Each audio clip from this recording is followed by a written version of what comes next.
Yes. I'm Aaron Tomlinson. Good to be with Yeah. you. What's in the glass today, Aaron? All right. So I wanted to get some chocolate whiskey, and they were out. So I got mango habanero whiskey, and Mm. I diluted it with some Kentucky bourbon they had. They didn't have a good selection today, so I don't even remember what I got. I can't remember the brand names, but I decided. Little birdie told me that it was good to blend some of that stuff, and so Yeah. that's Yeah. blend tonight. What you got, Derrick? Well, speaking of blends, based on your recommendation, I've got the Bird Dog chocolate whiskey. I Yeah. had to order this because my liquor store didn't have it in stock. They were like, chocolate whiskey, never heard of it. And then when they looked it up, I'll be damned, there it is. So and so when I tried it, I said, "Holy fuck, this is sweet!" Right? Yeah. So I said, "Let me mix it with something." So I've got some Redemption Rye, which Hmm. this Redemption Rye, it's not the most expensive rye. It's fairly inexpensive. I think this bottle is like $27. But it's really good. You could drink it straight on the rocks, neat. And if you want a nice winter treat, warm it up. Put it over like like a candle or something. Just kind of warm it up a little bit. Yeah. And dude, it's like just one of the most amazing things. And it's the heat helps to unpack some of the aroma of the rye, and so it's just fragrant and it gets a little sweeter, and it's amazing. But I'm definitely gonna have to try that. Both of those, all three of those. we'll be adding that to the Freology mixology book. Yeah, sure. Coming soon to you, to a store near you. For So sure. today we have an awesome topic, and Aaron, this is your show. You pick this topic, so go ahead and light it off, man. Let's get this thing going. Yeah. So I suggested that we talk about ethics or morals without religion, and the old argument went. I felt back in the day, one of the strongest arguments for or justifications for being Mm, a Christian, following the Bible, was this idea of morality and ethics. And here's what I mean by this: it's comforting to think, on some level, for me, I'll speak for myself. It's comforting to think that humanity has some kind of oversight, yeah. that humanity as a species has some kind of accountability, right? And so the argument would go like this: if there are no moral absolutes, then how do you decide what's right and what's wrong? Because if you say, well, it's a personal choice, that can become slippery. Because what we would do, Derrick, is we would always take the outlier, the extreme outlier, and Hmm. we'd say, well, Hitler thought well, I just said the word, damn it. Um, well, it's too late. I can't take it back. Yeah, can't take it back. Platform. I won't say any other names that might get me in trouble, but uh, you he thought what the Nazis thought what they were doing was right. Um, so the child molester thinks what the child molester's doing right. The serial killer, serial rapist, what they think, they're following their own personal ethics. And then if you don't have some higher power to tell you what is right and what is wrong, Hmm. then what makes your system of ethics any different than, say, a Nazi system of ethics or serial killer's system of ethics? And again, we go clear out on the fringe, right? Yeah. To use those as our examples. And so that always made sense to me, that okay, we have a creator, we have God, we have oversight. He tells us what's right and what's wrong, how we should treat each other, how we should live. Case closed. And then I don't have to think. But see, then that also let me off the hook. I don't have to think about my own system of ethics and values. Or I can just say, you could throw out, and I'm sure you might have done this. Maybe you didn't, Derrick, but uh, gay sex. Gay sex is wrong. And well, Aaron, how can you say gay sex is wrong? Well, I'm not saying gay sex is wrong. The Bible says gay sex is wrong. And if it were up to me, I would just accept everybody and their sexual orientations and preferences and just do to each their own. But God said, and so therefore I'm just representing what God said. I'm not substituting my own opinion or my own ethics or my own morals. And so that's one of the things I think that really still keeps people or holds people or makes it attractive. And then you get this delusion that, and I have a theory on this, but I'm going to back on my theory as to why this is, because I want to hear yours first. Okay. You have this belief that without biblical restraints, religious restraints, or whatever, that people are just going to be assholes and they're going to be self-serving and they're going to be monsters, basically. And yet, what do you do with people who are atheists? What do you do with people who come from different spiritual religious traditions, and yet they still, in a lot of ways, sometimes have, I want to be careful, I don't want to say better, but their ethics are fine. They treat people better than some Christians treat each other. You know what I'm saying? Yep.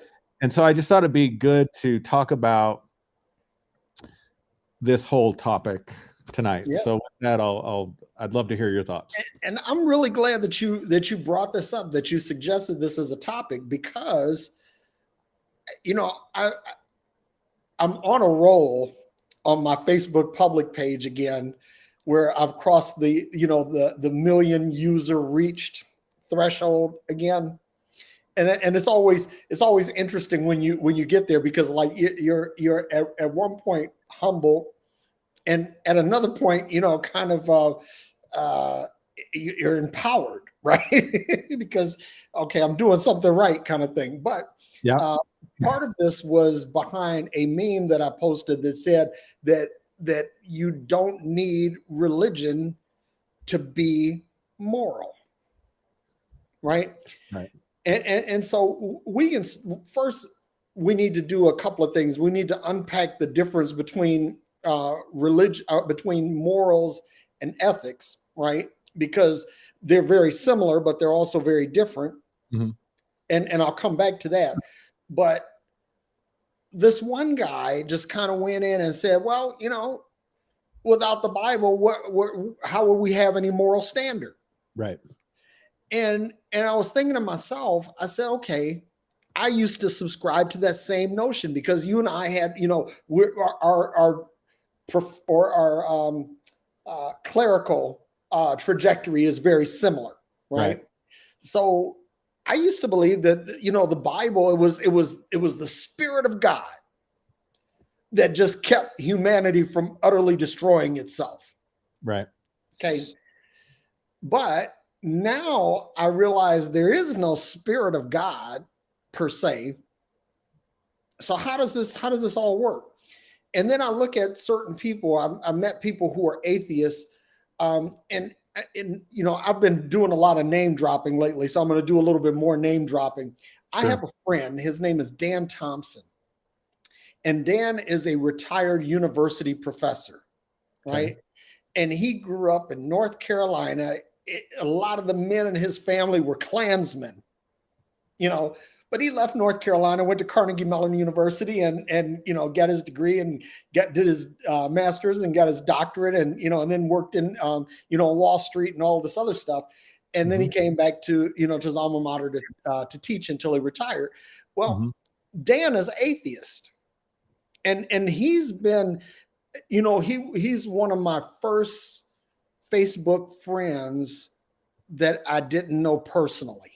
Okay. Because he was connected to a high school buddy of mine, or actually Ty and I go back to junior high, but they have both worked in finance, right?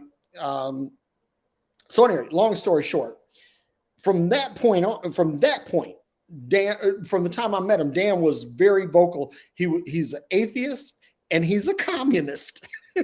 He hits the perfecta of anti-religious sentiment, right? Yeah. But in terms of his approach toward humanity, his kindness, his compassion, his empathy, his generosity, kindness. Did I say kindness already? Anyway, all of these things this is what he embodied. But he was atheist. He's totally godless, you know. And the funny thing is that back in the day when I was immersed, you know, totally immersed in the Christian myth, Yeah. he and I became friends. We became very close friends. In fact, I'll go on a limb and I'll say Dan is one of my best friends. Now, how does he stay moral? Right. Well, this was his thing, right? If you go back to Hippocrates, the alleged father of medicine, right, and the Hippocratic Oath begins or starts somewhere near the top of it. First, do no harm. right.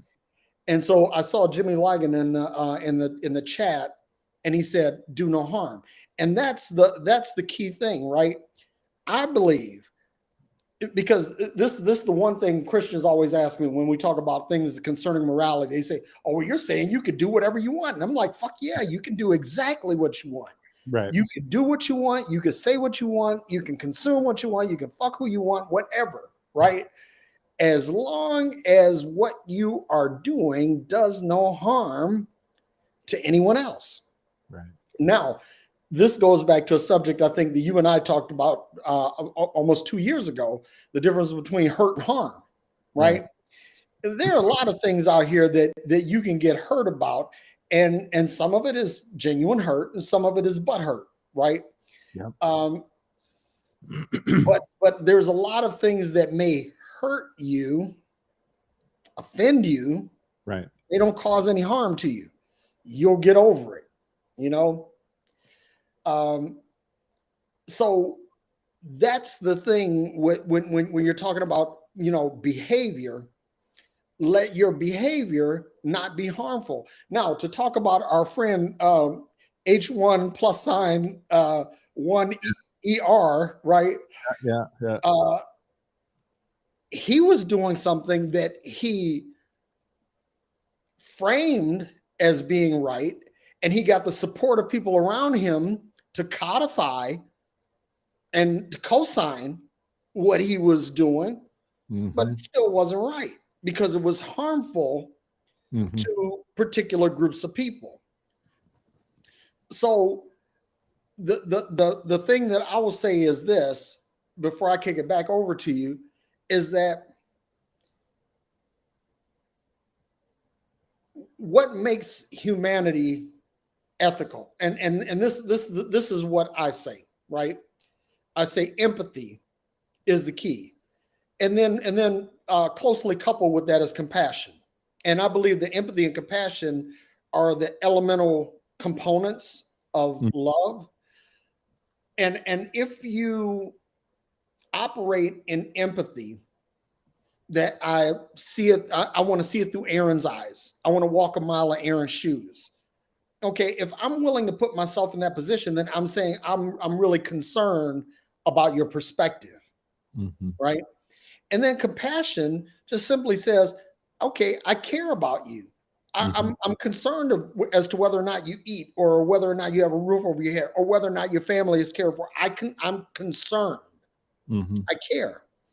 And at a certain level, I have these feelings for all of humanity, even the people I dislike. And so that is what keeps me from being a serial killer, you know, or anything like that. Not some magical sky daddy and his threats of an eternal conscious torment. That's not what keeps me moral. And so we got to come back to the difference between morals and ethics. And I'm going to stop here and kick it back over to you. Sure. So there's so much to say on this that I want to say, and I'm trying to think where the best place to start is. All right, so let's just start with this, because again, I think the outliers are what's used, right? Like, because at the end of the day, ethics, morals, a lot of it can be boiled down to some common sense stuff. So one of my, but so there's layers to this. So there's personal ethics, there's personal values. Can I jump in and say something real quick? Please I do. just want to throw this out here Yeah, please because do. so this is morals are overarching. Mhm. It has to do with, my place in the human body, the body corporate, right? Ethics are situational. It's how do I deal with certain situations, whether my business ethics, my work ethic, my educational ethics, those things. So that I wanted to throw that out there before you go too far down the road, because Yeah, I like to think of morals as being more strategic and ethics being more tactical. I like that. I like how you nuance that. Um, for me, there's two layers to this, and I think you can use some common sense. There is my personal ethics,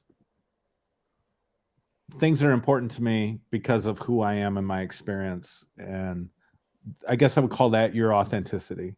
Mhm. And but then there's this fact that we live together, like we're all in this human dilemma together, right? Yeah, the body And corporate. yeah, and so then we have to think about how we treat one another, right? Mhm. And we have to think about our relationships. And for most people, love and connection is a basic human need.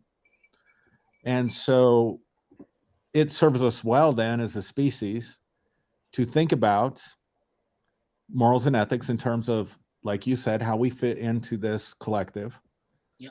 how we're going to treat one another. That's going to be that's going to do the most amount of good for the biggest part of the bell curve. Let's just put it that way, because life's complex, right?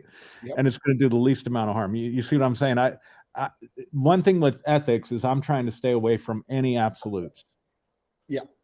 right? So here's our problem.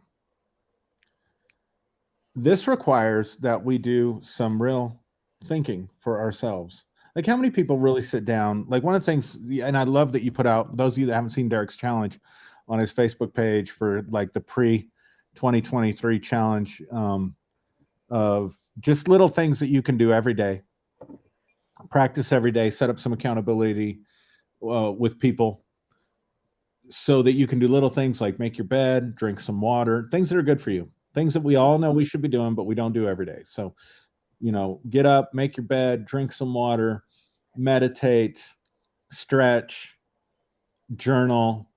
If you just take that hour, wake up an hour early. Correct me where I'm getting any of this wrong, Derrick. Yeah. You're on it. 1 hour a day, one extra hour a day can completely change the trajectory of your life, right? Yep.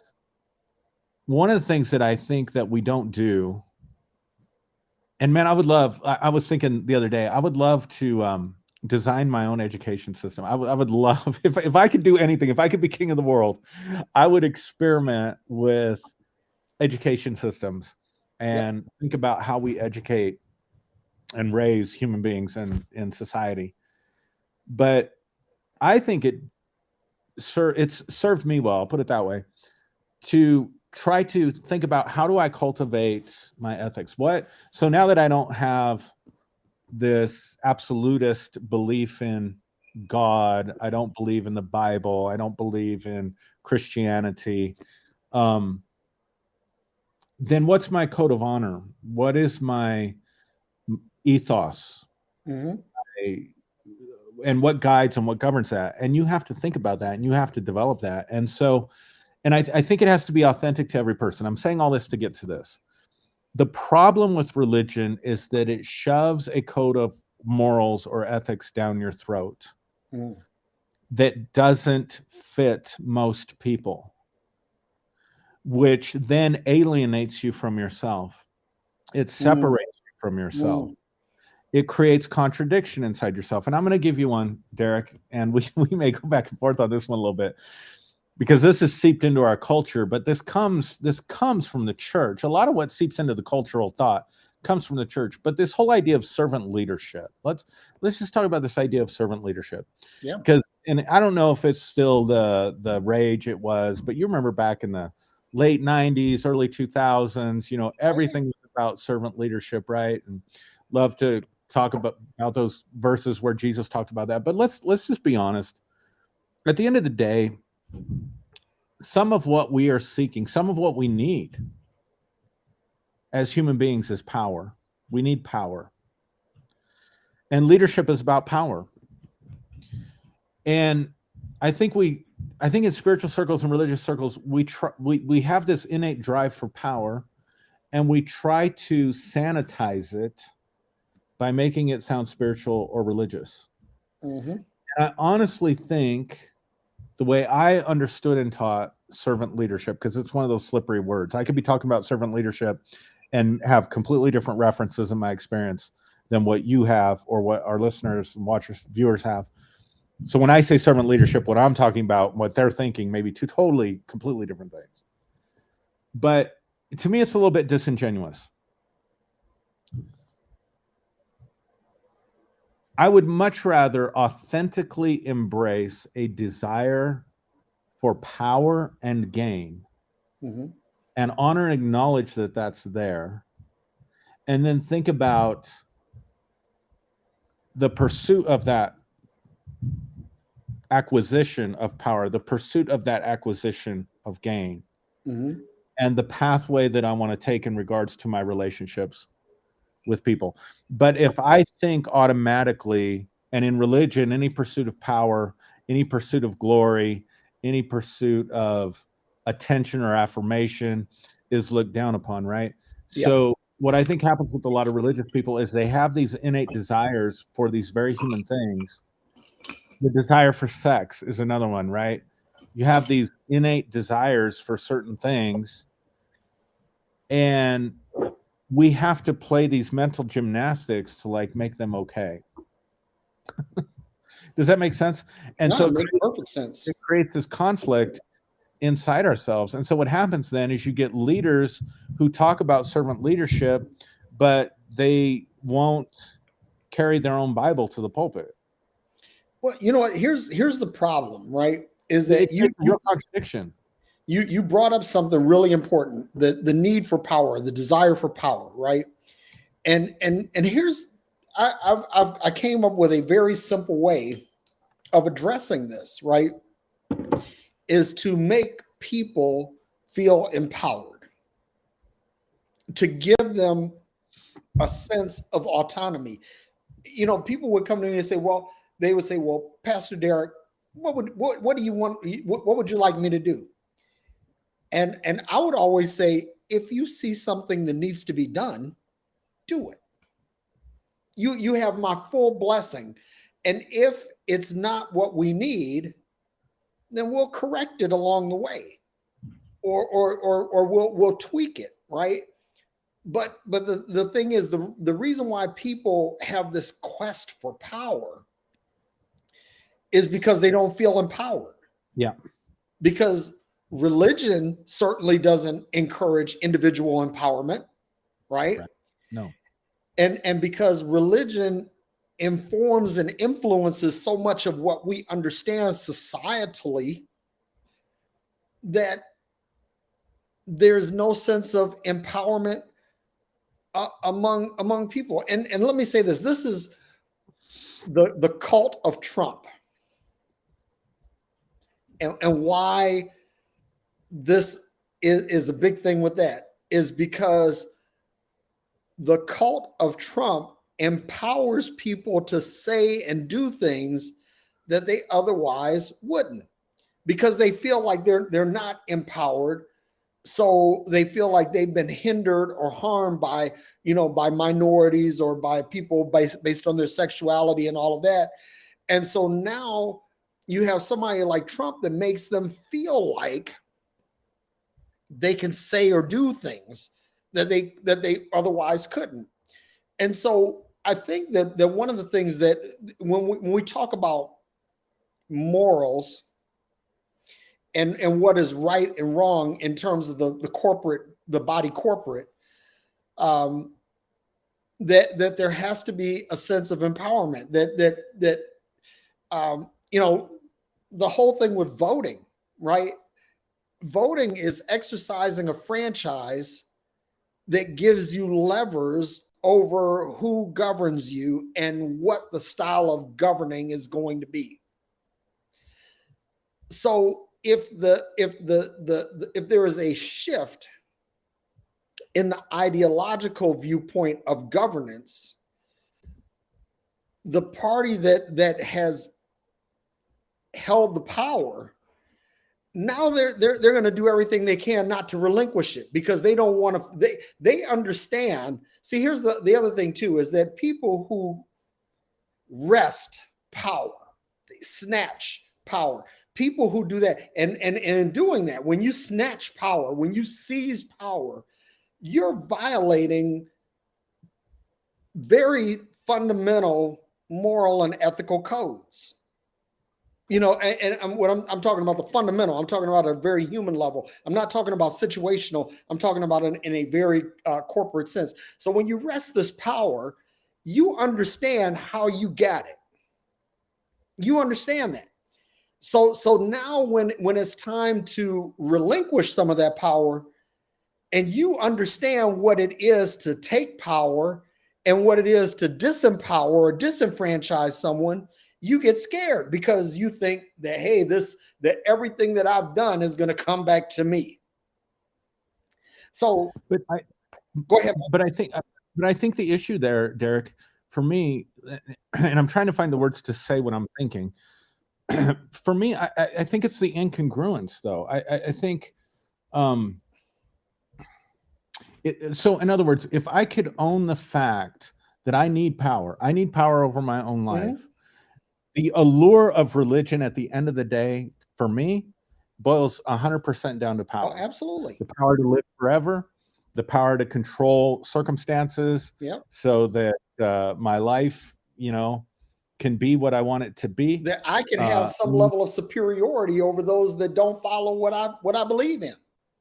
Yeah. So I think honest ethics evolved from authenticity, and that means owning stuff that's uncomfortable to own. Mm. So if I see my need for power as something that's inherently destructive,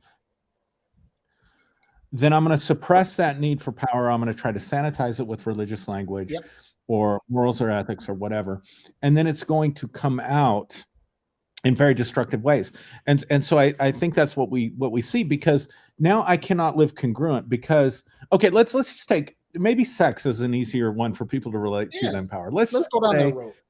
You are just one of these super sexual beings, which at the end of the day, on some level at least, boils down to your testosterone levels. Mm-hmm. It just does. Yeah, there's a biology to it. Let's just make it that simple. Let's say that you have a high libido, and let's say that you are oriented. Let's say you're pansexual. I mean, I'm gonna go as far out as I can, right? So pansexuality, for those that don't know about it, it means you're open to anything with anybody. You don't even have a preference. Right. You're just. I'm trying to paint the picture of the horniest person on the planet, right? And let's just say you've got all of that going on inside of you, and you come into a community that says heterosexual monogamy is the law, mm-hmm. and you try to adopt heterosexual monogamy. Here's the problem. Your testosterone count doesn't go down just because your church told you that heterosexual monogamy was the way to go. Your sexual orientation, your sexual desires to be with whoever you want to be with does not just magically go away because you now are adhering to a code of ethics that's not cultivated from within you, that's coming from something that's completely outside of you. And so then what you do to fit in, because your need at the same time, your need for acceptance, your need for community, your need for love and connection, mm-hmm. your need for influence is also there. And so the only way you can be accepted in your community is to adhere to this standard. So then you end up living this faux life. So then you end up finding probably some of timid maybe asexual. I don't know. You're going to find a wife who's very looks good on the outside. It all becomes about the image, and the whole time in your mind or in your in your bedroom or your bathroom or on your Zoom call when you think nobody's watching, you're masturbating to other stuff, or or you've got this fantasy life that's kicking up, or every time you look at someone, you're having a sexual urge. You see what I'm saying? So now you're living in complete contradiction. And I see the same thing within sort of these power dynamics. And that's why I brought up servant leadership. Mm-hmm. I mean, let's be honest, that desire to rise to leadership, it does not necessarily have anything to do with the desire to serve people, but yet we made it sort of synonymous. Right. And I think that's where the problem becomes. So now we're living in contradiction. And so here's why we think that people, if they don't have religion, they can't be authentic, they can't be moral. Because we know the only thing that's restraining us. So back to my pansexual friend here, the only thing that's restraining him from going out and fucking everything he possibly can. And of course, now I'm assuming this is an ethical pansexual, and so we're talking about consenting adults here. But that person's better suited to living in a, like, I don't know, visiting swinger clubs and nudist colonies and what, you see what I'm saying? Than like monogamous relationships. And I'm trying to point across. It's frustrating just trying to get it across. But there's an authenticity and a congruence then to ethics versus this conflict that's going on. And because I have this conflict that's going on inside of me, then the only thing keeping me, there's nothing inside me that's restraining me. There's nothing genuinely flowing out of me that's causing me to be good to people. There's nothing genuinely flowing out of me that's keeping me monogamously faithful, in the example, to my spouse. It's all this phony ideas that have been placed upon me, right? So my assumption then becomes, my deep subconscious assumption becomes that other people, two things happen. I become resentful to people who are living the life that I want to live.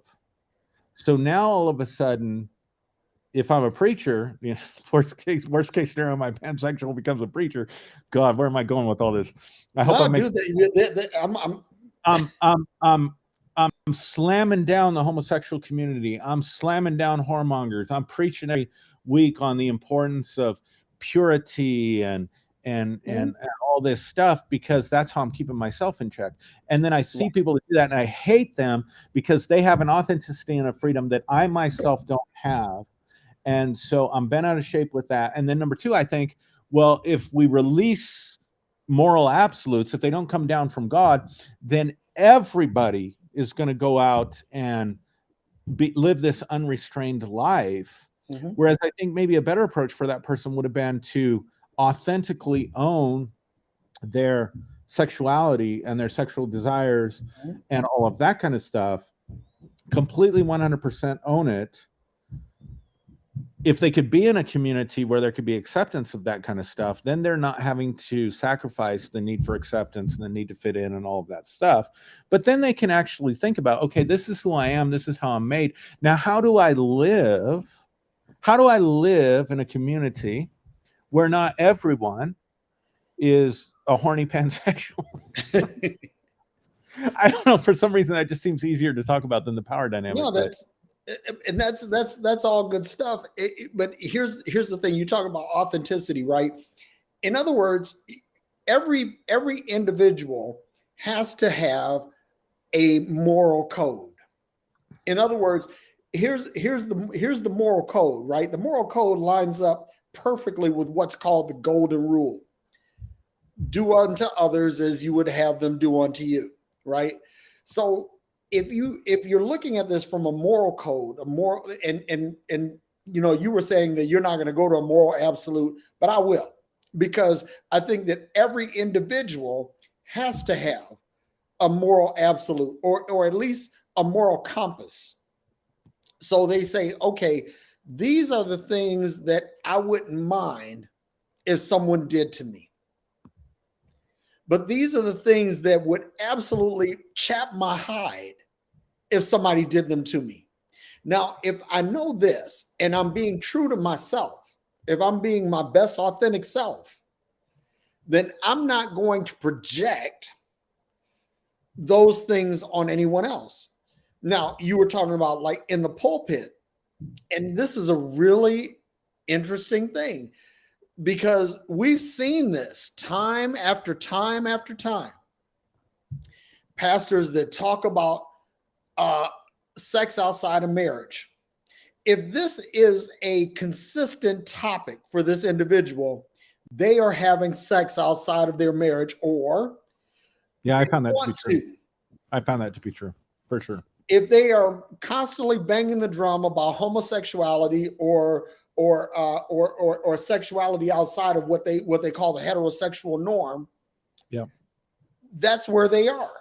If they're talking about pansexuality, that's where they are.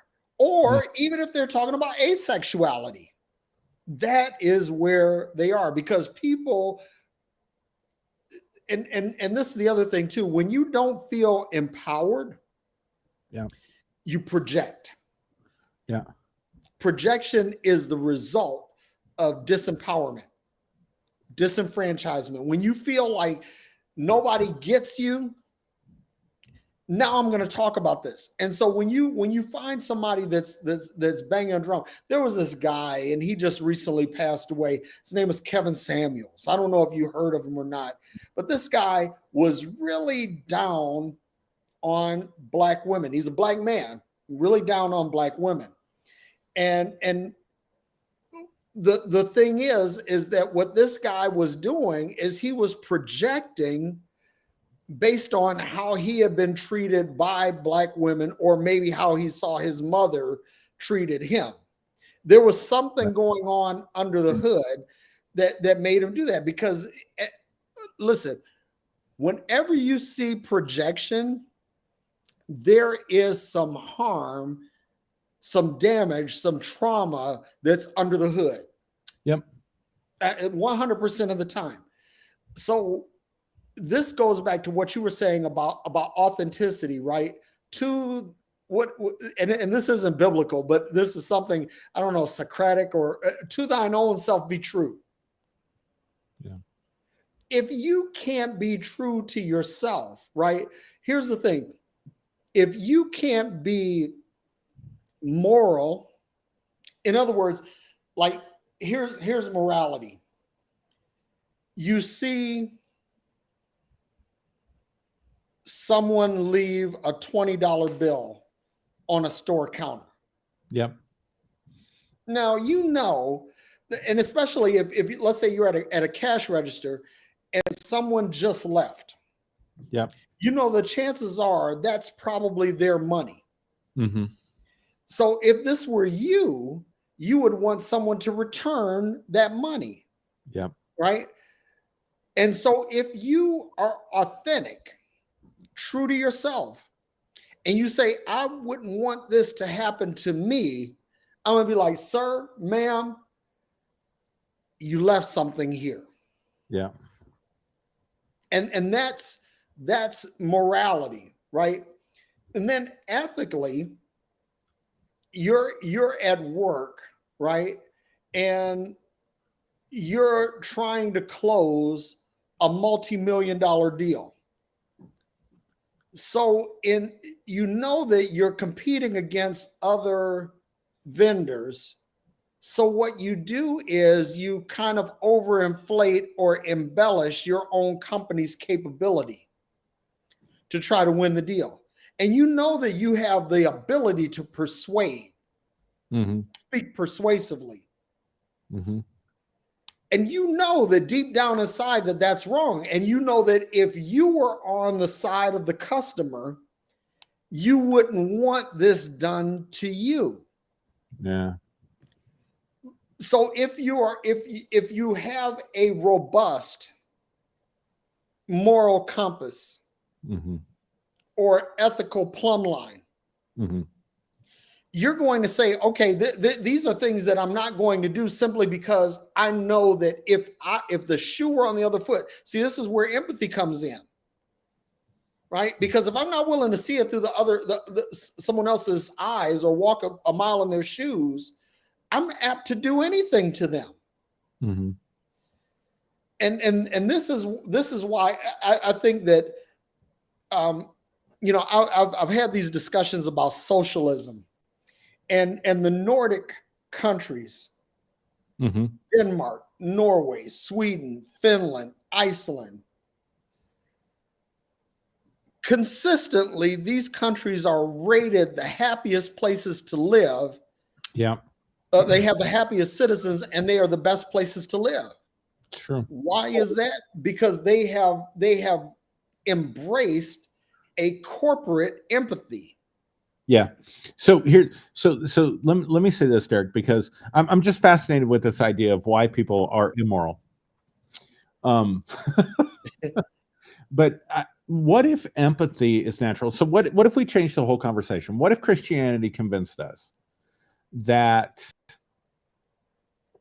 humanity is at its core selfish, Depraved? Western world? Yeah, definitely Augustine depraved, but let's take it from a Western perspective, because I remember ethics and morals classes in college where the key thought was everybody's ultimately selfish. So even if you do something altruistic, even if you do something for someone else, you're doing it because of how it makes you feel good. Right. And but you have a hidden agenda. But I think that's just a secularized version of St. Augustine. Most people love their kids, man. I mean, most people do. Yeah. And so what if the reality is, the truth is that human beings, because we understand that we have a need for love and connection, right? We have a need for love and connection. So what if human beings in their core, as a general rule, now again, I'm not speaking in absolutes, but as a general rule, are empathic, if for no other reason, if you have no other reason to say human beings are empathic to one another, it's about survival of the species. All right, we'll just make it that atheist, evolutionary, whatever. It's just about survival of the species, right? But we begin with that in mind. Then the question becomes, then why do we see so many atrocities and things committed, or so many like daily acts, like what you just described is a daily act, like how every day, everywhere in the world, people are being sold a bill of goods. I'm selling you I'm building more value in the product than what it's actually worth, because I want to get more money out of you, and I don't give a damn if you're dumb enough to fall for it. I mean, that goes on everywhere, right? Yeah. But what if it's this?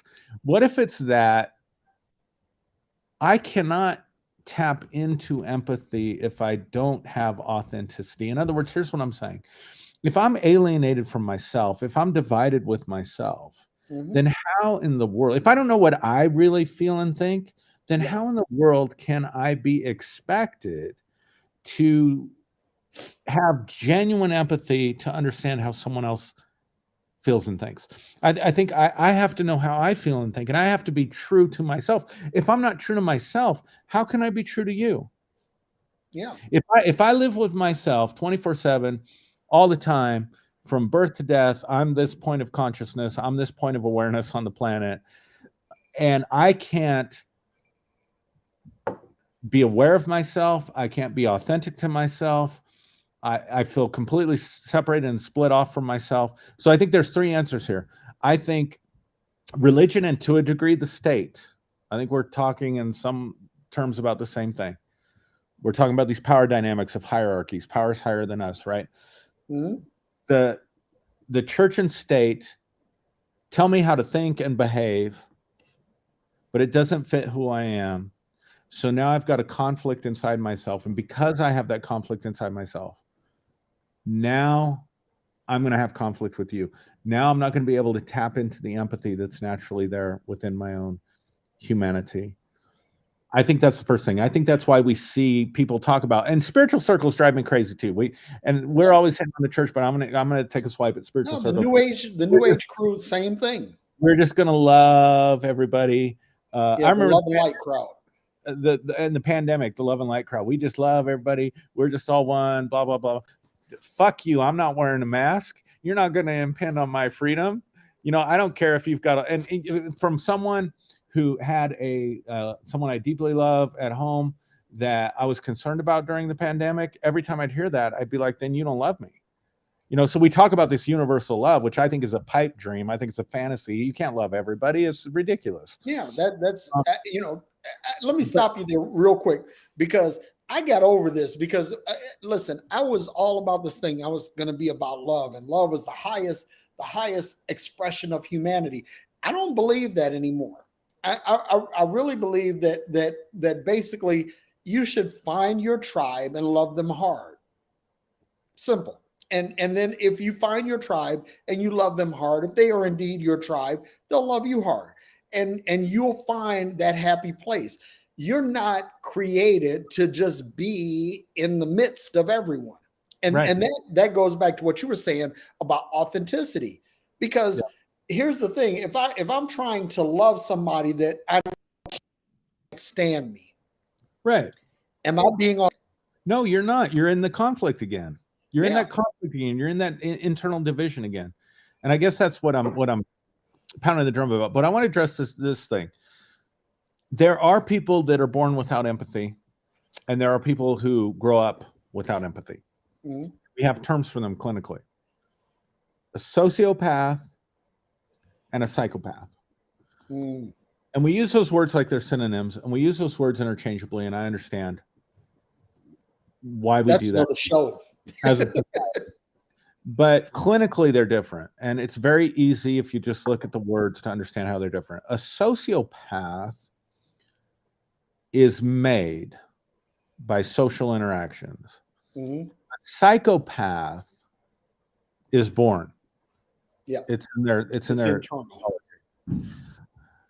So here's the difference. So you can have the same behavior from a sociopath and from a psychopath, and here's the difference. So neither one can feel any empathy. Neither one has any sense of a conscience.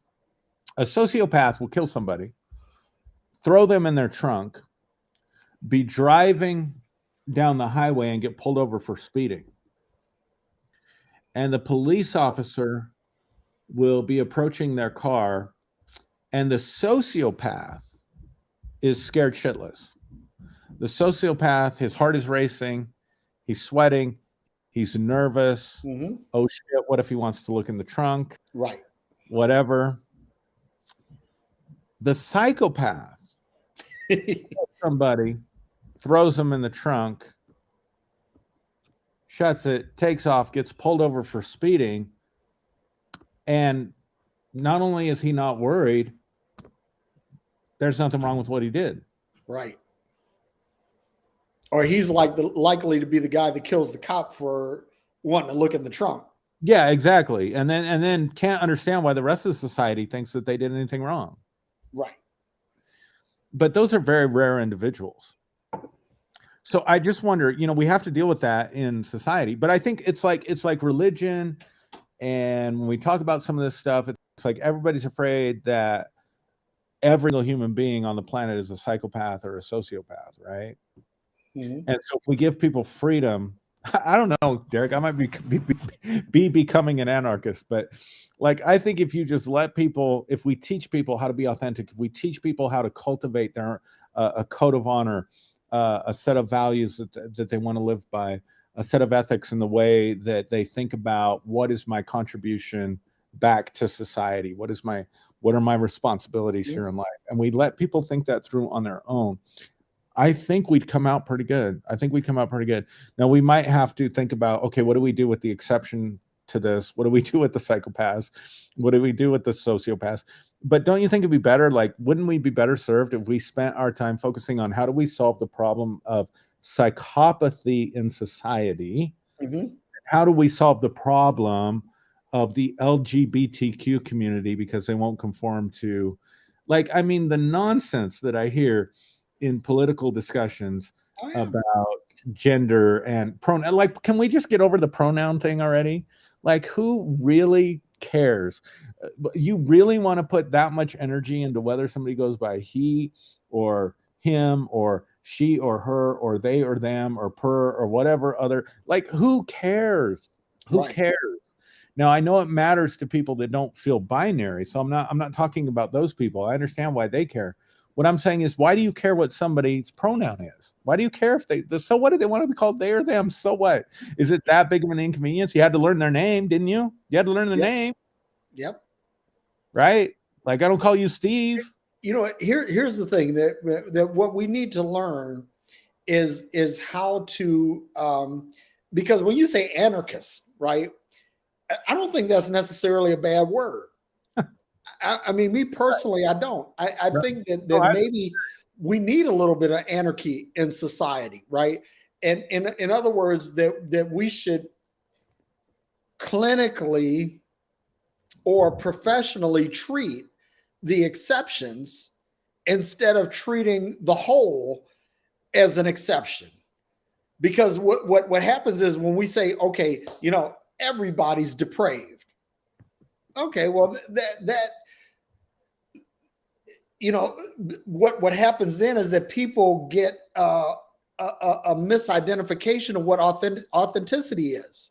Mm-hmm. And they feel like they can't be themselves because there's this sense of conformity that's laid upon society. And everybody has to conform to this particular ideological viewpoint. Okay, so if we have a little anarchy, we say, okay, you know, do what you want, be what you want, right?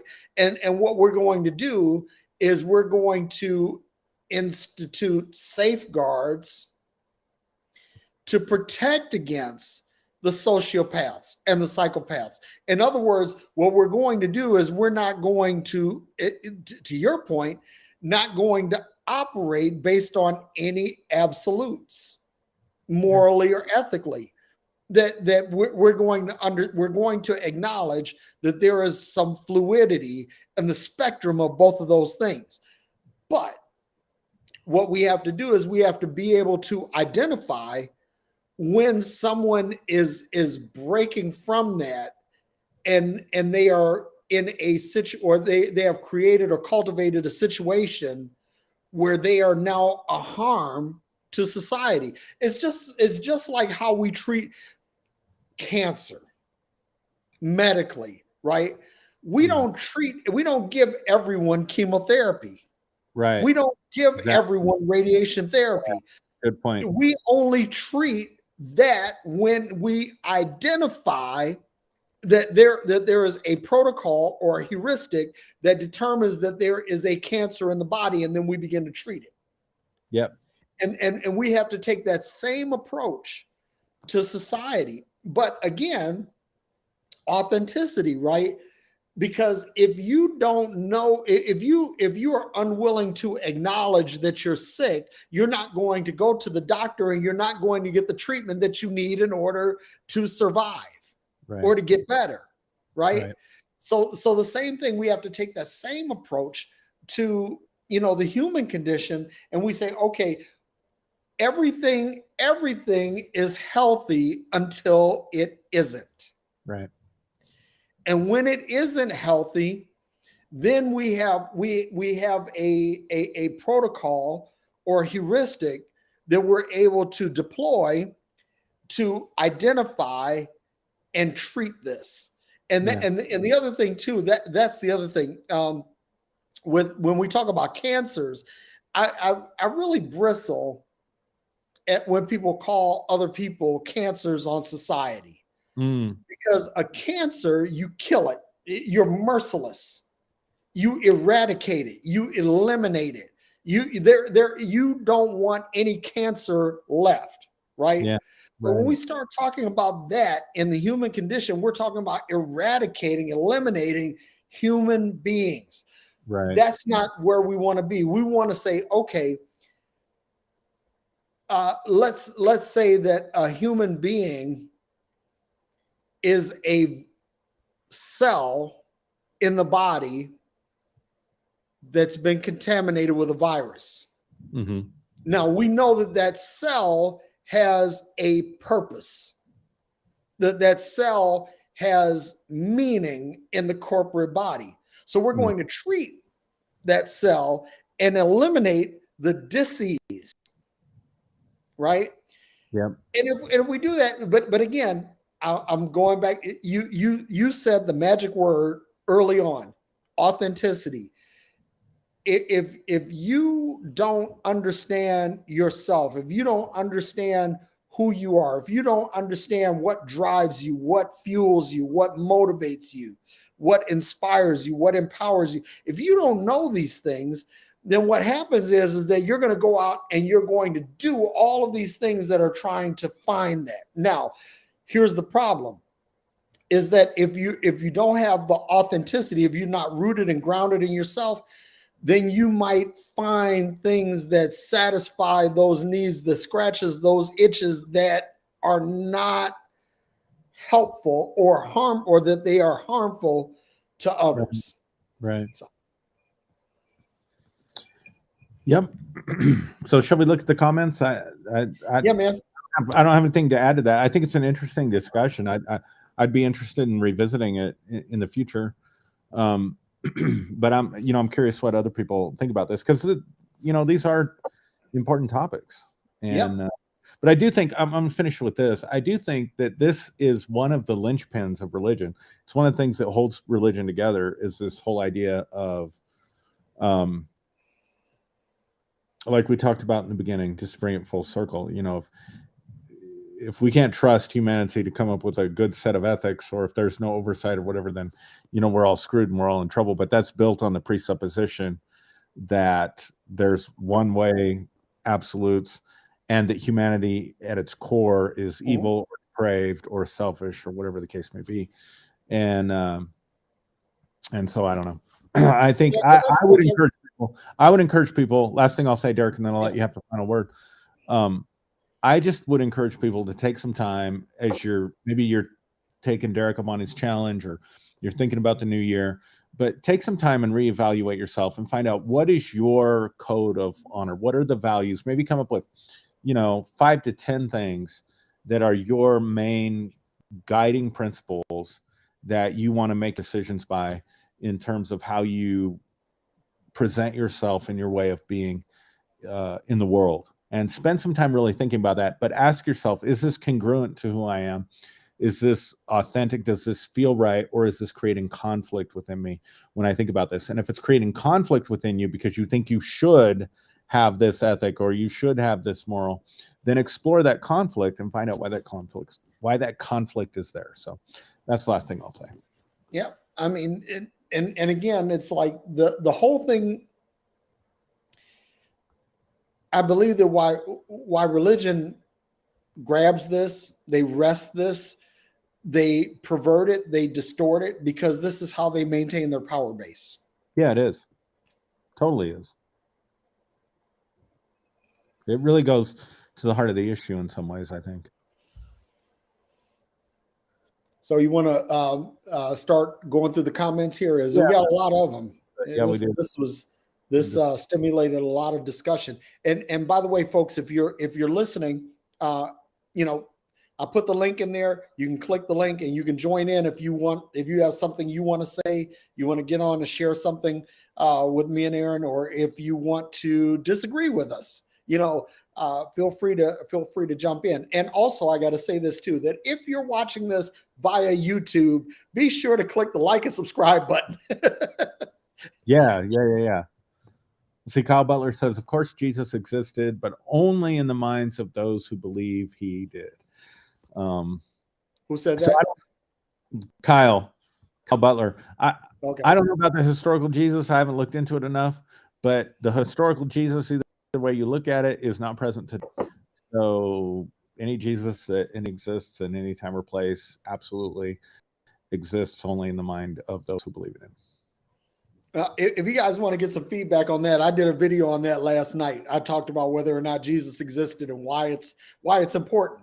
I got to watch that. Because it really is. And I take a lot of heat from that, but I'm kind of at the point now where I'm not getting a whole lot of blowback, because the people that know, they know that I'm right. I got to watch that. And I don't know, is it RI fire or RL fire? RL. Yes, RL fire. Okay. I wasn't sure. That guy, I'm assuming he's talking about him who shall not be named. thought genocide was right because God said so according to literal reading of parts of biblical text. Yeah, that's right. Mm-hmm.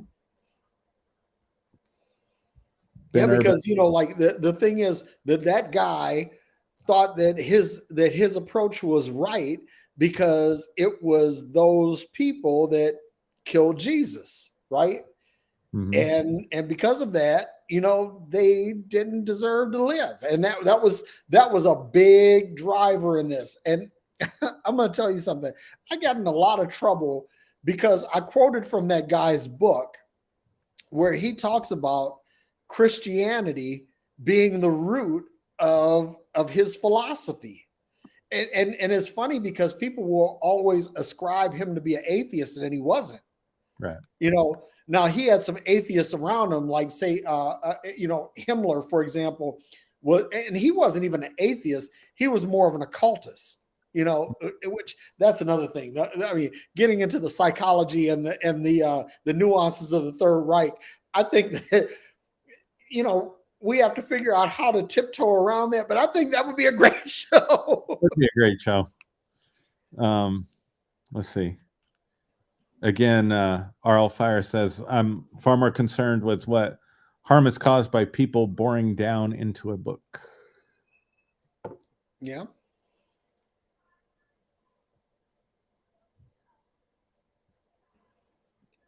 Shannon Morris says, you chose Atheist Thursday instead of Phreology Friday.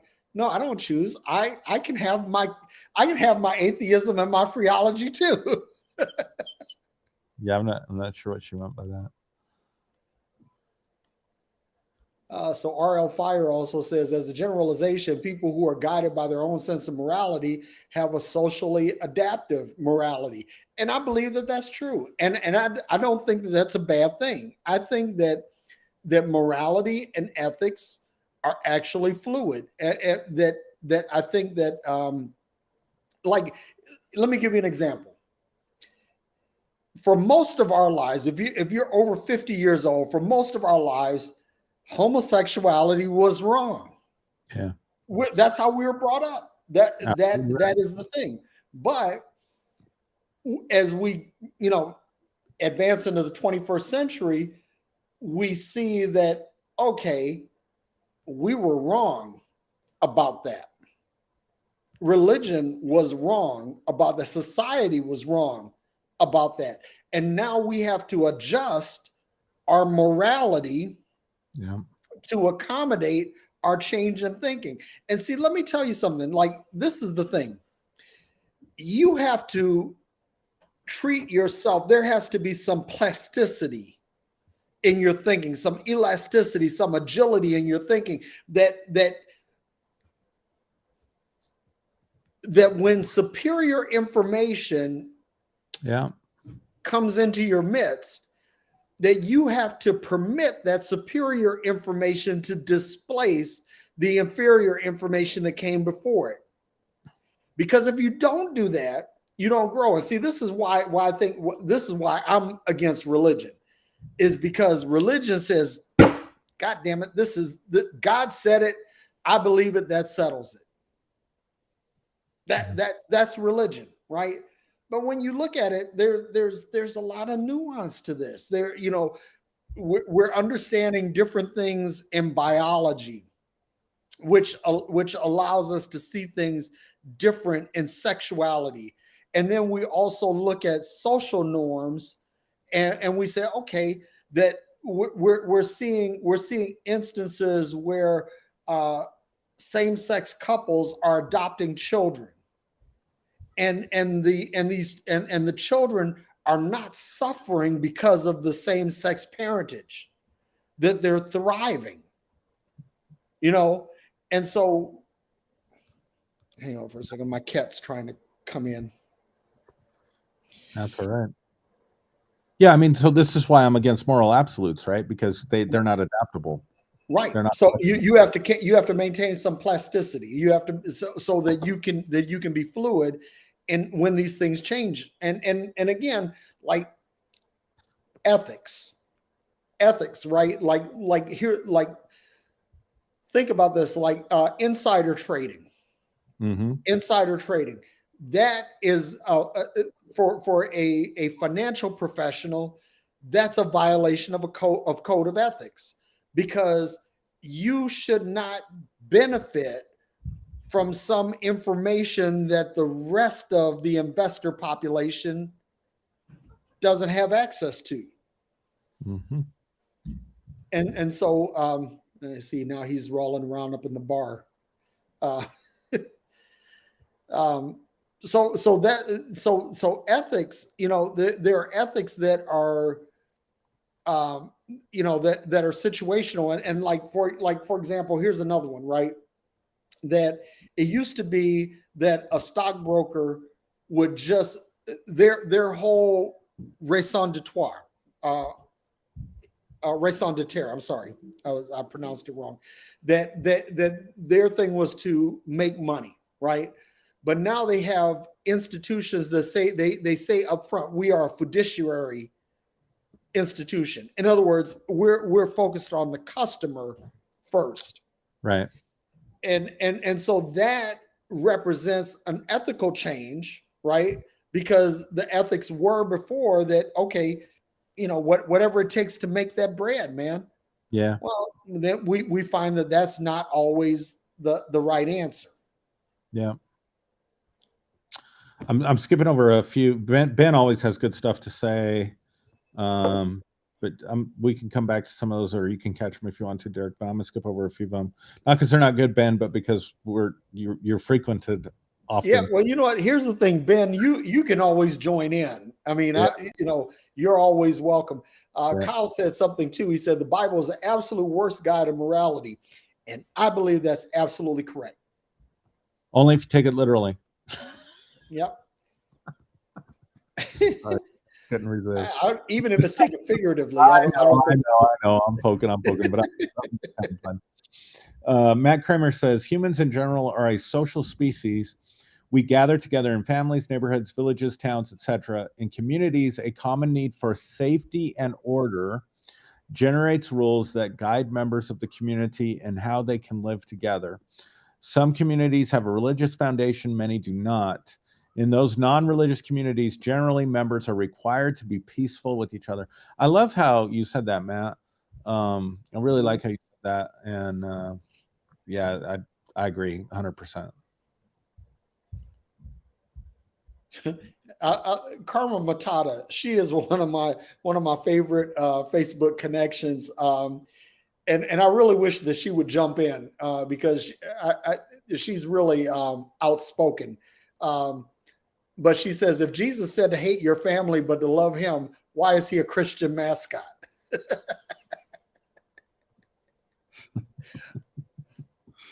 Yeah, there's so many like weird stuff like that in the scriptures.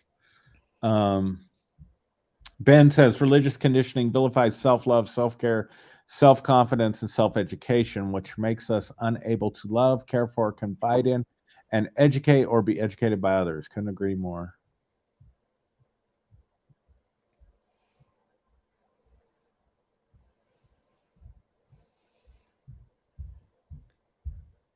Let's see. Matt also says another example is the 14th century monk Tomás de Torquemada.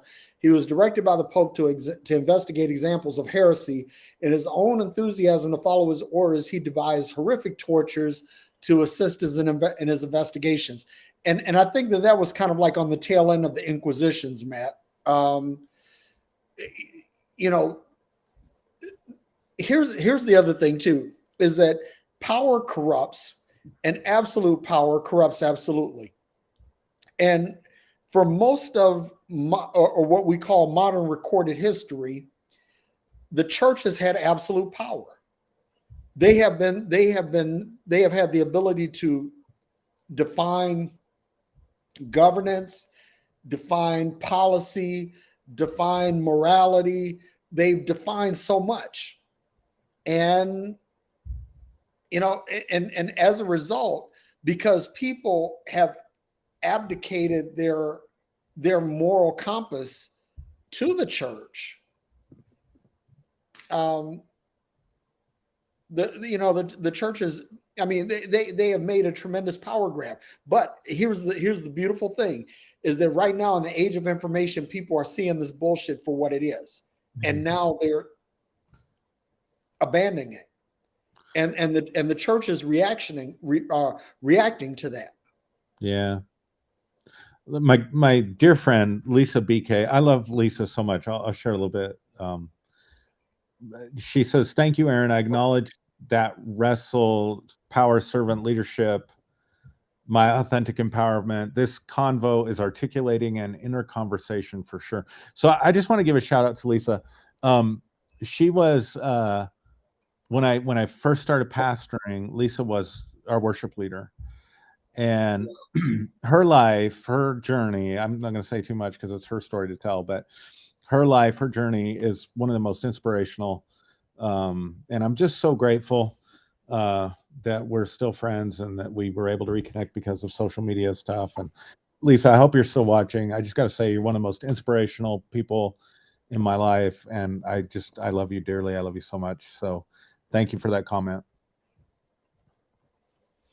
Yeah, and I want to give a shout out to Jermaine Thomas, and I think I may have given Jermaine a shout out before, but Jermaine and I we had a very tempestuous relationship, because he was very well. Let me put it this way: is that our trajectories were similar, is in that we were both Black conservatives, right, for most of our adult lives. And I kind of moved away from that. And so when I moved away from it, Jermaine challenged me on it. And so basically I kind of got tired of fighting with him and just kind of, okay, I'm done with this guy, right? But somehow or the other, he reached out to me on my public page and said, dude, I don't see it like that anymore. And he said, and he explained how he has had an enlightenment, a change of heart, or whatever, and so we became friends again, And I'm gonna tell you something. I love that when you feel like, okay, I'm done with this person. I burned the bridge, but somehow or the other they release a dove, and the dove gets to you, and you're like, maybe I'll rebuild this bridge, and that's kind of like what has happened with That's awesome. with Jermaine and myself. But I'm really glad that he's part of my social media life again. I'm really glad about that. Yeah.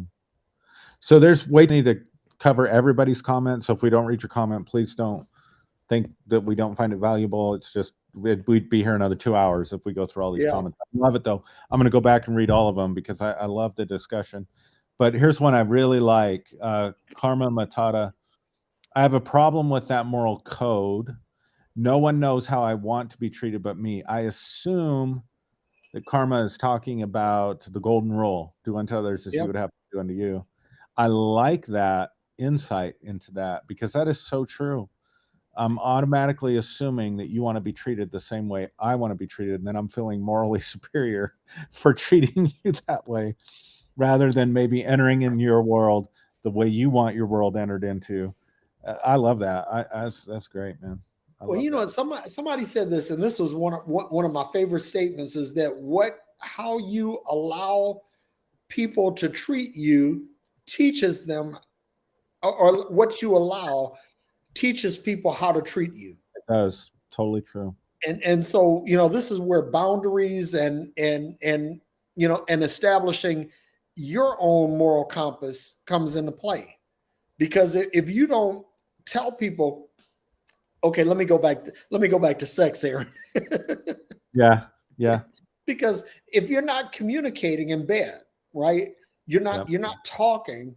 You don't know whether or not you're doing something to make your partner feel good or whether they're doing something to make you feel good. True. And so if I'm not communicating, what I'm doing is I'm creating a de facto boundary. I may be saying, okay, I don't want this or I don't like this, but I may actually like this, right? Mm. And so I think that part of the problem is, and this is really a big thing. Like I'm going to say this and I'll shut up. Is that in my profession, most of my professional colleagues are Hindu, Mm-hmm. the vast majority. And what I found is that if you get with these guys and go out and have dinner and have some drinks, you'll find that there is more in, I mean, even when I was a Christian pastor, I found that there were more things in common than there were things that separated us. Mm-hmm. And one of the things that my Hindu brothers and sisters would always say, they said, I can't believe that you're actually a pastor. Because the first thing that, a pastor will tell us is that, that we're involved in some, ungodly belief system. No, I've never been condemning like that. Mm-hmm. But I think that part of the problem is when we talk about morals and ethics is the fact that we don't talk to each other. Yeah. That's a good point. It's like black people and white people don't talk to each other. Right. Black people and Hindus or white people and Hindus don't talk to each other. Christians and Muslims don't talk to each other. Buddhists and Muslims don't talk to each other. But if we all just made it a point, and that's why part of my 23 pre-23 challenge is to reach out to somebody that you ordinarily wouldn't, right? Yeah. Because you have to have that. You have to be able to see. You can't say that you have empathy unless you're willing to reach out to someone unlike you. And this is important, and this speaks to your authenticity, because if you're not in touch with yourself, you can't talk to anybody without possibly relinquishing your own moral compass. You have to have empathy for you, what you believe, what you think, how what your perspective is. You have to have empathy for yourself. You have to take a walk in your own two shoes before you can walk in others. Yeah. So Karma Matata follows up, do unto others as they want to be treated. You can't impose your feelings onto others. Dang. I agree. I like that. I really, really like that. Oops.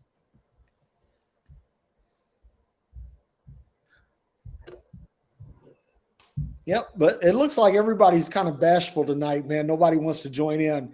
Yeah. Daryl Carlson is lurking in the audience, and so is Jermaine. It's like either of you guys or Karma Matata. What, Karma, I would actually love to talk to you face to face. I would love that, because we've been connected for almost a year now. But she is. There's Ben. See here. Did you say Ben 3 times? Probably. Aaron? I probably did. I probably okay. did. Yeah. So we just summoned up the devil. Beetlejuice. How's it going, guys? So we just summoned up the devil. Yep. Uh-oh, we got an Ask echo. for the devil, he shall appear. Oh, many comments tonight, man. That's great. So many comments. How you doing, Ben? I'm good. How are you, Aaron? How do we get this? How do we get rid of this echo? I just did. That was on me. Okay. I was gonna say, Ben, it had to be on you, because me and Aaron and I were fine until you just joined. We know who it is. We're just waiting for you to figure it out. Yeah. So what are your thoughts, Ben? This has been a really great conversation. I mean, really good stuff. When I saw the topic for tonight earlier today, I was like, oh man, this is gonna be really excellent. So did we live up to it? We didn't disappoint? Absolutely. Awesome. Yeah, I think this has been one of our best conversations so far. I honestly believe that. That's an important one to have. It might be. There's so many good ones that you guys. I mean, you just keep outdoing yourselves. So It's the booze. Yeah, I'm out. You're in good Mine- spirits. Yeah, good spirits. There you go, Ben. That's it. Now that would be a name for a podcast, wouldn't it? Good There you go. spirits. In good spirits. I like that. Jermaine says post the invite again. Okay, hold on. Let me see, because I'm gonna reply directly to you, Jermaine. Here it is. Whoops. Oh, I posted the wrong thing. Damn it. Hang on, Jermaine. Here we go. All right, now I've got the right thing. Well, I'll bring up something while we're waiting there. Yeah, go ahead, man. Start talking. Because I brought it up in the comments. It was kind of more of a smart ass comment than an actual discussion point. But I guess like something I've always wrestled with since I've been deconstructing, especially, is this idea that there's when you become one with Christ, or you confess Christ as your Lord and Savior, you have a new spirit, and suddenly you're like a new creation and all this shit. But the thing is, what is with all these people that claim to have Christ in their life, are a new creation, have the Spirit of God in them, and yet they're committing these awful, atrocious things against their fellow man? I mean, how do you explain that? How do you, they make the excuse, well, we're all sinful, we're all human beings, and we're sinful. Well, wait a minute. I thought you had a new Christ in you, a new life in you. What is this bullshit? You're backpedaling now because you're going to go back to, well, I'm still this decrepit human being. And it's like, well, wait a minute. What's the point of having Christ in your life if you aren't suddenly some great virtuous badass now? If you're still going to just be this piece of shit who molests kids or murders witches or whatever, just this random bullshit. That it's like they make this excuse. Well, I have Christ on my side, so it's okay that I'm faulty because He is perfect. No, it's not okay. You just have this crutch. I'm so insecure about my own life. I can do whatever I want as long as I have this perfect being in my life. And no, it doesn't work that way. No. You have to take responsibility for who you are and what you do. Yeah. It's bullshit. Yeah. Yeah, that kind of makes it self-evident, doesn't it? Yep.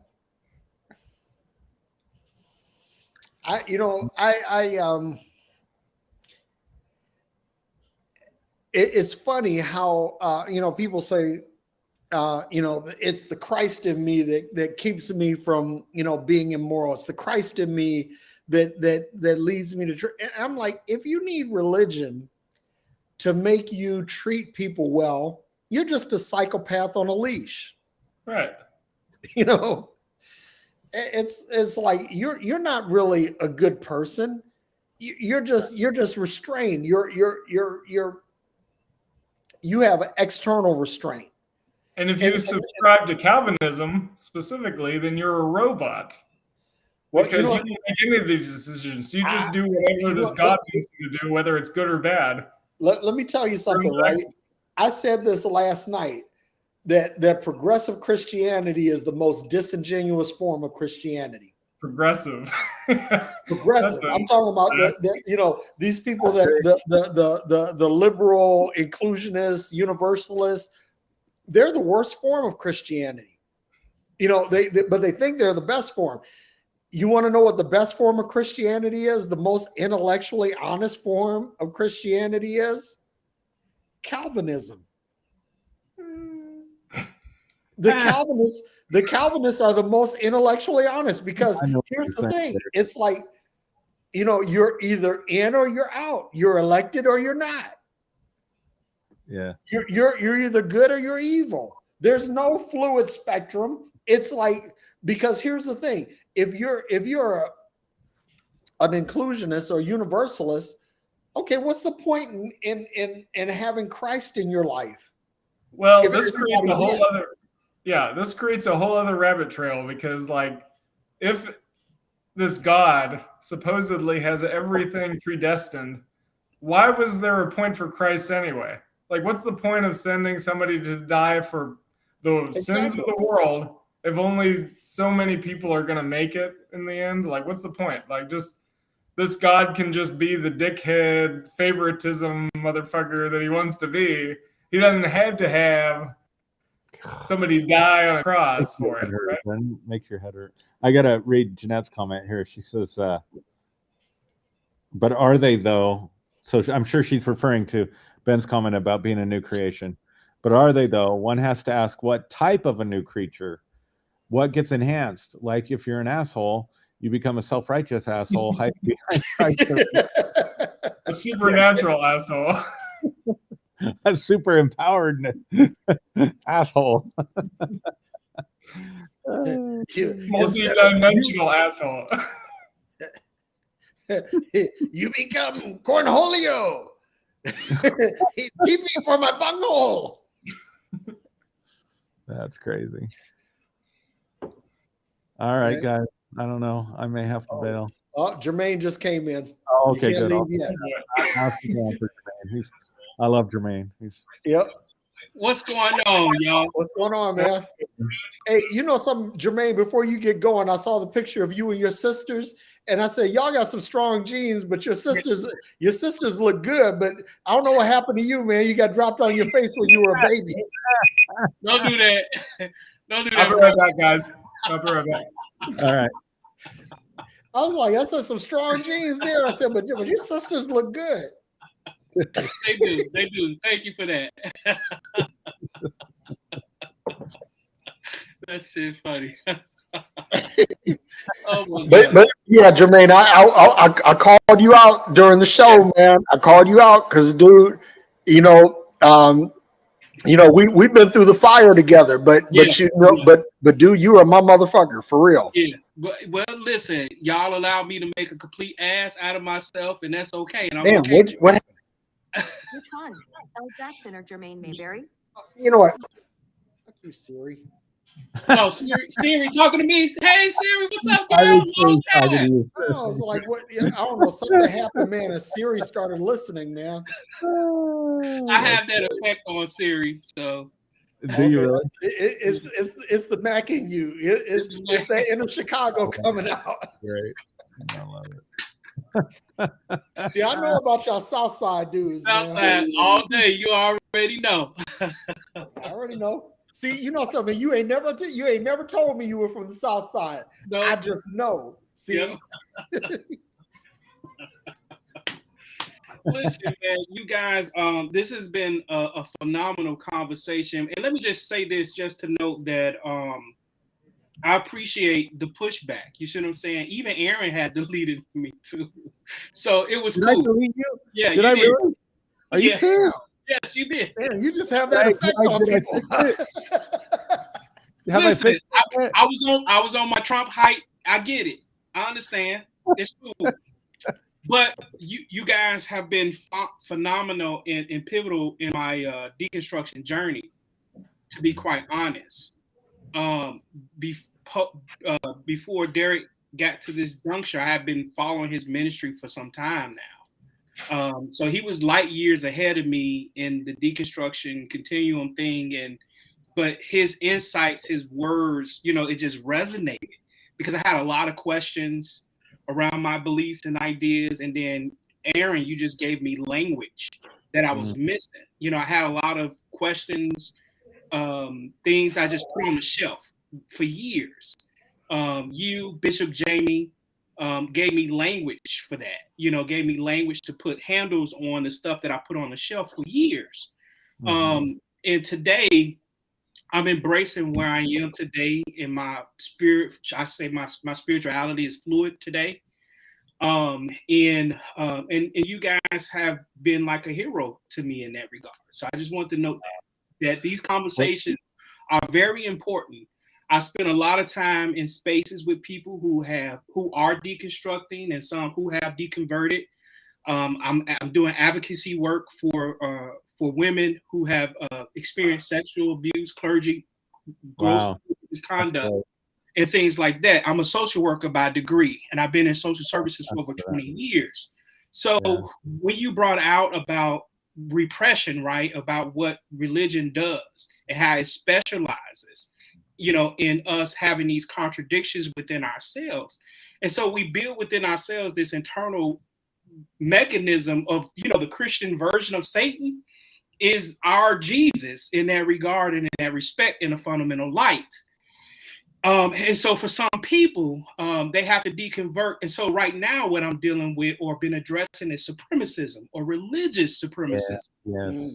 Yes. And I'm finding it's the same line of that all supremacy follows, right? White supremacy and everything else. And what often happens is that the people that's in these power systems, like you was talking about power structures and systems, that they're not aware of the power and privilege that comes with that, and how Christianity is so ingrained in our system, in our culture. So it's a power dynamic, and a lot of people aren't aware. And so supremacy or superiority, you know, is like the Christian second mind, right? They do it without question. It's unconscious. Huh? I think we need to have.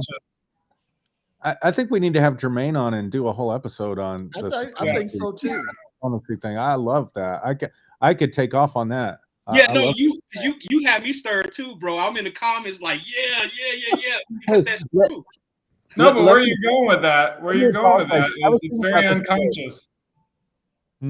Yeah, it's very unconscious. Yeah, it is. Christ unconsciousness. I mean, that's what it is. It's very unaware. So just like a white person is not aware of their white privilege, Christians are not aware that they're doing this. And so it's like like you guys talked a while back about learning in real time. And so I'm intrigued by what is the disconnect there. And so this is where the social work part of me comes in at, as advocacy, is waking people up to the reality of, so I've been asking people, is a person's autonomy is important versus your beliefs or ideas or ideology about what you think their beliefs should be. And so I'm trying to get people to understand the power of human autonomy and how powerful autonomy really is. Oh, dude, that is the thing, because this is the thing. We talked about this earlier in the show tonight, that people seek power because they don't feel empowered, right? Yep. And so if you don't remind people, and this is what I call good leadership 101, is empowering those who are in your charge, right?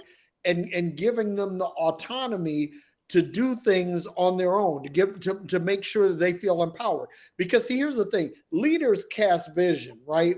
But leaders create leaders. What's that? Leaders create leaders. They do, but the leaders cast vision. But the thing is that in order for the vision to actually come to pass, you have to give autonomy to people who catch the vision. Right. And so Aaron, going back to what you were saying about servant leadership, because servant leadership was like, okay, you have to get into this vision and follow this vision. You have to basically subordinate yourself at the expense of this vision. But true servant leadership says, or true leadership, I don't want to even call it servant leadership, but true leadership says that I understand where we're going. I'm going to show you what the path forward looks like. But what I'm going to do is I'm going to give you the tools and the autonomy to execute this, because it is essential that you do something to bring this vision to pass. It's not all about me. So, Derrick, the whole servant leadership thing to me was just a way to sanctify our drive. Sanitize our drives. But here's my definition of leadership would be this: if you're a true leader, then you are creating a world or an environment, but let's say creating a world to which other people want to belong. Yeah. You're driving forward. That's a good definition. and you're creating a world to which other people want to belong. That does not mean that I'm necessarily serving, like in the sense that we would talk about it. You see what I'm saying? The service is the creativity, the service is the direction, the world that's being created, and then other people want to join that, other people want to be a part of that. So now they're following you. So you're not a leader unless you got people behind you. So that whole servant leadership thing was just a bullshit way of manipulating people to try to get them to follow you as a means to try to attain power over other people, which brings us back to Jermaine's point about the supremacy. That supremacy thing is all throughout that the Christian religion. Right. Hold on, let me stop real quick. Jermaine, are you free next Friday night? I'll get back to you on that just to double check for sure, because I know we got a Christmas party thing coming up. So let me just double check on that. But Okay. I'll get back with you for sure. Okay, Hey, because Jermaine, Aaron already said we'd love to have you on, and I concur with that. Yeah, let me apologize for like kicking you out of my Facebook tribe. I think I went on a year-long temper tantrum after you did. No, and you guys were, I think after the but you guys you resonate with where I'm at, you know, and where I'm going and the conversations that I'm having. For me, it's I'm intrigued because I consider this moment in our time historical, and I look at it in the parallels to the Protestant Reformation movement. You know, similar parallel. No, I mean parallels in the sense of people challenging the status quo of the day. Yeah, you know, in that regard. And so I see that historically, you can look at it was the atheists, the humanists, the Christian humanists alike, right, who preserved Western civilization in the face of religious fundamentalism. And so it's like they're being called upon again to preserve Western civilization. So that's the intrigue for me, is that the voice of those who are challenging the status quo are important in this day and age. Look at what's going on in Iran, you know, and the people uprising against the theocracy there. So this deconstruction thing is a global phenomenon. And to me, my research, it seems to be occurring within in Abrahamism or in the Abrahamic faith, or the fundamental aspects of it. So people are challenging this sense of control of the person, their own autonomy, the human agency.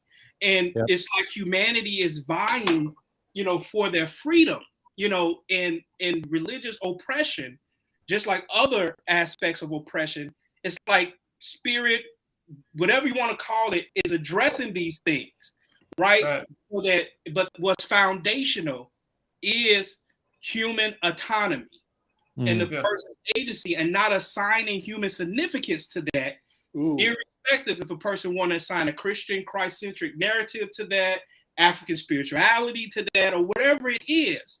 You know, people, but to me, I believe that human significance is just simply you being born human, whether you assign a belief to it or not. You know, and so again, I think that is the awareness part. You know, we all are going through a deconstruction, whether we want to realize it or not, humanity-wise, because we are changing, we are evolving, we are acknowledging, like you said earlier, Derrick, how we harm each other because of these social constructs, because of our social condition. This is why we have the UN and human rights law, you know, and it's being reevaluated and addressed. But it's just that part, to me, the significance of you guys' conversation that you're having is imperative, it's important. So I just want to say that. Yeah, that's awesome. Thank you. I wanted to go back for a moment, but I want to throw in there at the end what Jermaine was talking about with autonomy. And I do feel like, and I've written about this in the past, true righteousness is personal authenticity. So, you know, being yourself, for yourself, on your own terms, you know, like nobody else is like telling you what it's about to be. But I wanted to go back to what we were talking about servant leadership. And I feel like I had this moment, like a kind of a download, where hospitality and servitude the big difference between the two is that the first one is your choice, and the second one is somebody else's choice that has been laid on you. The second is obligatory. The first one is you deciding that you want to treat somebody the way you want to treat them. That's deep, man. Yep. Yeah, I agree with that. And it, like you said, I think it's important that I'm gonna take you up on this challenge, and then just like you said, Aaron, is building an ethos. And I think the ethos, the new sexy is authenticity.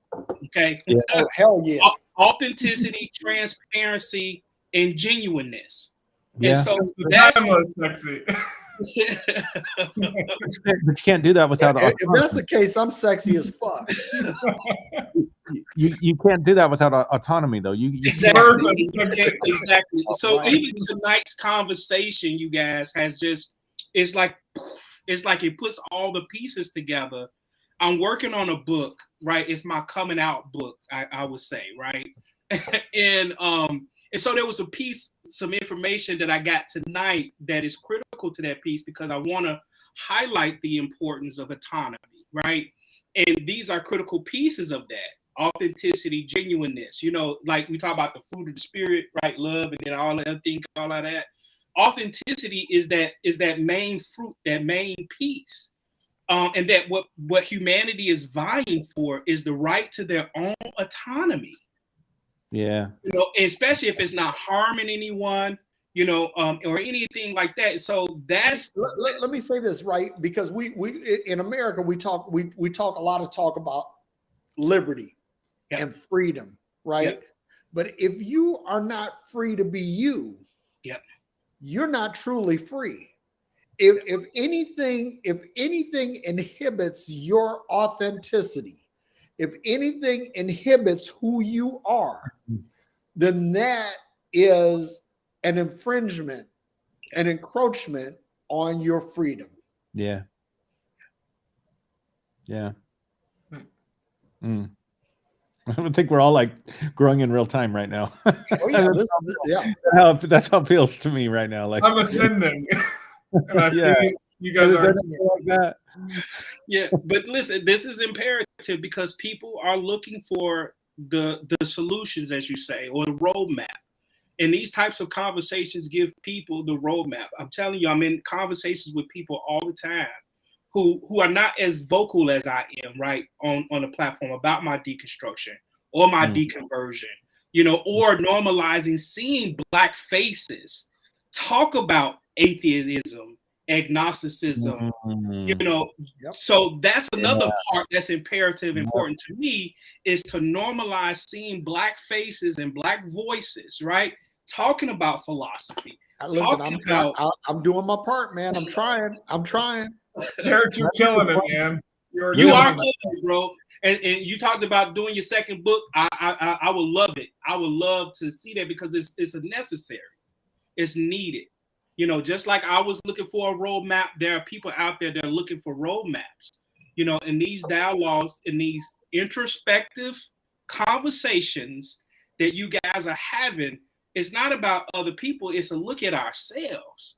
And that's what we really need, is a deep look within ourselves and determine how you want to show up in society. Like you said, I want to determine that for myself. I want to show up in society if I need to be a Muslim to a Muslim, I'll be a Muslim to a Muslim. If I need to be a Buddhist to a Buddhist, so that I can get close enough to build a rapport and relationship so much that those things don't even matter anymore.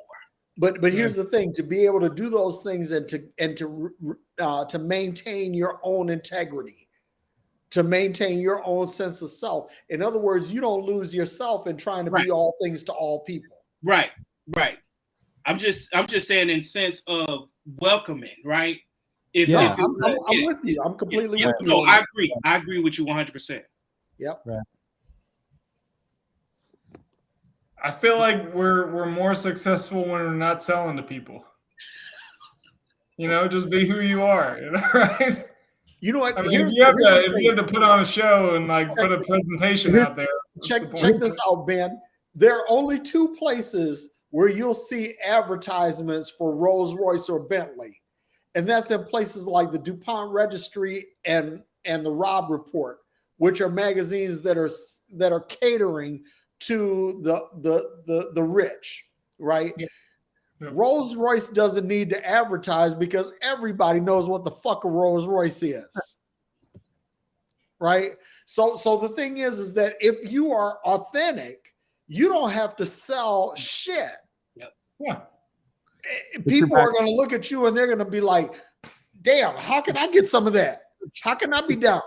But you're back to power dynamics, because Rolls Royce doesn't have to advertise because of their power. But watch this.